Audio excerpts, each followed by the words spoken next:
Hey everyone, we're going to be going through questions 3 through 6 in your practice test for Statistics Chapter 2.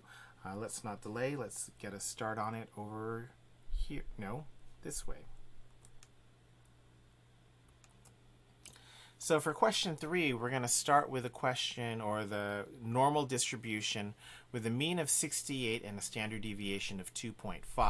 So it might be a good idea for us to get a good grasp of that by looking at a z-curve. Just like the previous time or every other time we've done a normal curve, we're going to mark the z-scores above and the contextual data across the bottom. Above the curve, we have n01, indicating that we have a normal curve with a mean of 0 and a standard deviation of 1, which also says that those are the z-scores that you're seeing above the curve. Below the curve, we have the contextual data. So the contextual data is normalized with a mean of 68 and a standard deviation of 2.5. And the question is, we want to know 16% of all young men are shorter than what? I don't know. Now, if we're doing this, we're going to say that, well, we know that we're looking at a height that is less than 68. That is somewhere on the left side of the curve. And we know it's on the left side of the curve because this is less than 50%. Okay. So the area to the left of wherever I mark my number should be less than 50%. And we're going to pretend that we're not going to follow the 68, 95, 99.7 rule, that empirical rule, which would probably solve this question really quickly.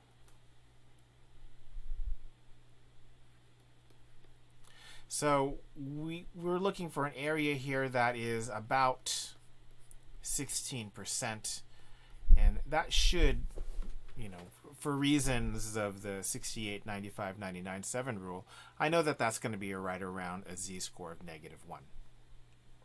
So we're looking for area to be equal to 0.16. So if you know the area and you want to go to a z-score, you're going to use the inverse norm operations. And I'm sure we'll see the regular normal operations before long.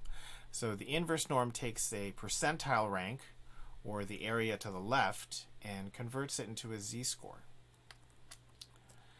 On our TI-84, we can do this by going to our second vars and going to number 3, which would be the inverse norm calculator. So in the inverse norm calculator, the first thing you need to do is put a percentile rank, and our percentile rank is 0.16. If I do 0 and 1, that's going to give me the z-score. So let's paste that, and we'll get a z-score out of this. It is -0.994. And then when we write that, we're going to write that as a probability statement. We're going to say the probability or proportion under the z-curve that's less than -0.994 is going to be equal to 0.16. Next thing we're going to do is contextualize that. And to contextualize that, we're going to go back to our inverse norm calculator. But this time, instead of entering 0 and 1, we're going to put our mean, which was 68, and our standard deviation, which was 2.5. This time, I'm going to get an actual height, and the height is 65.5. So we're writing our probability statement 2 times, one time in terms of z-scores, another time in terms of our context, which happens to be the height. So now the only thing left here is to write a summary. approximately 16% of all young men are shorter than 65.5. Don't forget, you have to write these in context. AP Stats is huge on context. Next, using the information from the previous problem, about only 5% of young men have a height outside the range, and then what is that range? So we're going to do, pretty much the exact same thing, looking at that standard normal curve. This time, I'm going to actually use the empirical rule, that 68, 95, 99.7 rule.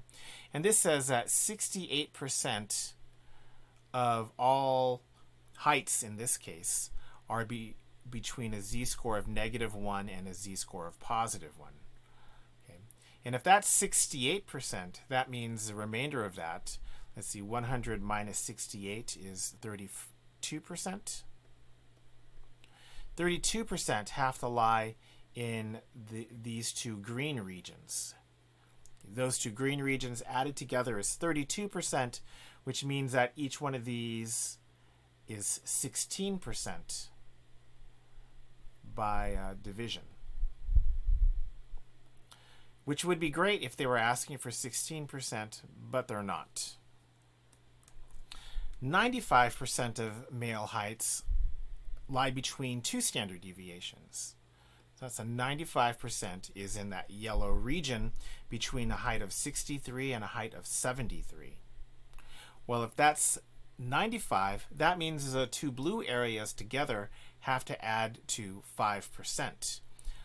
And if they add to 5%, that means each individual blue section tail, really, we call them tails in stats. So each blue tail here is going to be 2.5%.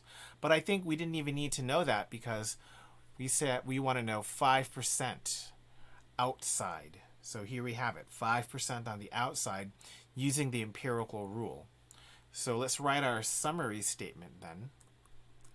So about 5% of young men have a height outside the range of 63 inches to 73 inches.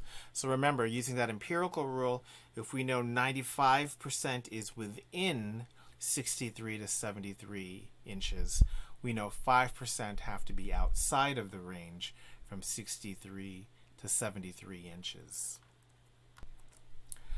The IQR of heights of American men aged 18 to 24 is, okay, so for IQR we need to know, first of all, Q1 and Q3.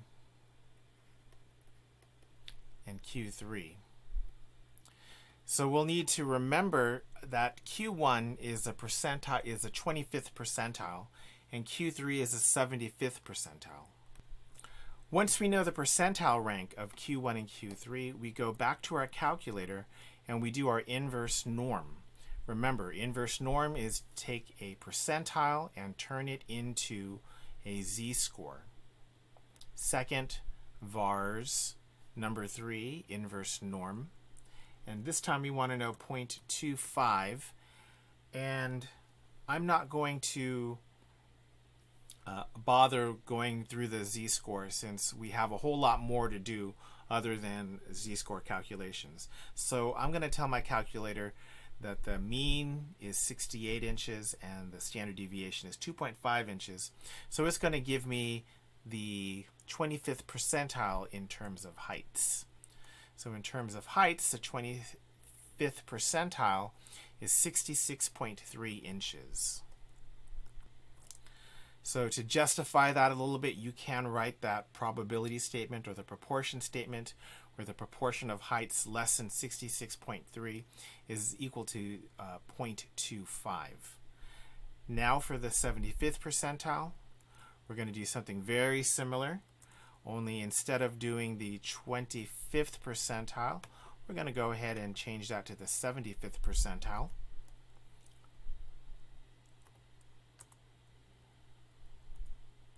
And we get a height of 69.7. Just like with quartile 1, we can write a probability statement that would give us a reasoning for our percentile. Next, and really the last thing here is IQR. What is the definition of IQR? Well, it's Q3 minus Q1. Substitute numbers in. So we get 69.7 minus 66.3, 3.4 inches, and summary. The IQR for heights, I mean, you could write heights of American males from 18 to 24 if you wanted to.